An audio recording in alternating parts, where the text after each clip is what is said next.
Over the course of the next year, I began to realize how complex school is, how demanding academic study is. I had no idea how to take notes during lectures or what to do while I read, so I began to watch others. Everyone else had highlighters, so I got one. The problem was that I thought every sentence was important, so I highlighted all of them. I would have been better off reading with a can of spray paint. Honestly, I highlighted whole pages. Only later did I realize how useless that was.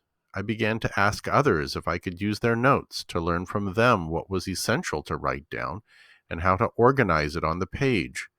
My mind was something like a balloon that was being stretched for the first time. Thus, it became more elastic, more flexible, more capacious.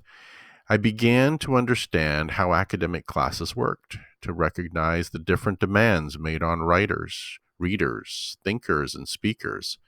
Still, it was a slow process, as evidenced by my professor's response to my paper on Hamlet. He simply crossed out the front page and wrote in 3-inch high letters, "So what?" I hadn't realized what you could do. This conference led to the beginning of a relationship which sustained me through the first year, a relationship that taught me to ask for what I needed to succeed and to take the necessary risks to achieve that success. Throughout this process, I had to learn not only about sociology, but sociology professors, not just about economics, but listening, note taking, and test taking.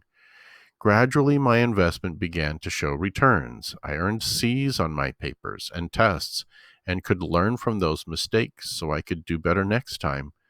By the time I transferred to a 4-year college, where I found professors like Dr. Triplett, he could draw and write with both hands simultaneously on the overhead while explaining the concepts out loud. I was ready, but only because people began to teach me the culture, language, and customs of this strange new country called school. The reflection question asks, what lessons can we, or you, learn from Jim Burke and his struggles to, quote, do school, end quote? How can this help you during your senior year? Pause the video and answer that question. Let's go on. I still lacked a full understanding of the purpose of education, having come from a family in which no one had ever graduated from college.